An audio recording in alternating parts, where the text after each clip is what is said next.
My neighbor called the police on me over a chair. I never thought my villain origin story would start with patio furniture, but here we are.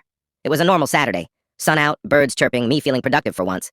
I dragged my ancient plastic garden chair outside, the kind that's been white, beige, and gray all at the same time for about 10 years. I sat down, opened my drink, and immediately heard a voice from over the fence. "Excuse me, you can't put that there." It was my neighbor, Linda. She's the type of person who says, "Excuse me," the same way other people say, "I'm calling the authorities." I asked what the problem was.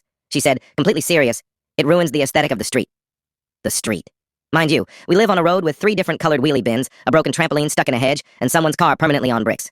But sure, my chair was the problem. I laughed. That was mistake number 1. Linda did not laugh. She squinted. Then she said, "If you don't move it, I'll take action." I assumed action meant passive-aggressive Facebook posts, so I stayed put. 10 minutes later, a police car pulled up. I genuinely thought they were lost. Nope.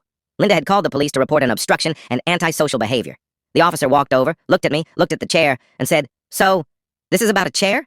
Linda nodded like she'd just solved a major crime. The officer asked if I'd mind moving it. I said sure, then politely asked if Linda's 8 ceramic gnomes, all staring into my soul, were also part of the street's aesthetic. Silence. The officer coughed. Linda went red. The gnomes did not blink.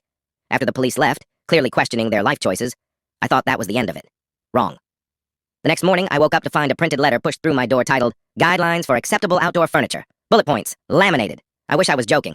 So I snapped. I ordered the brightest, loudest, most aggressively cheerful folding chair I could find, neon pink, cup holder, built-in sunshade. I put it in the exact same spot. Then I added a second one, then a tiny table. Then, because I'm petty, a sign that said, "Community seating area. Enjoy the aesthetic." Linda stared at it for a full minute before turning around and going back inside. She's never spoken to me again. The gnomes are still watching. But the chair stays.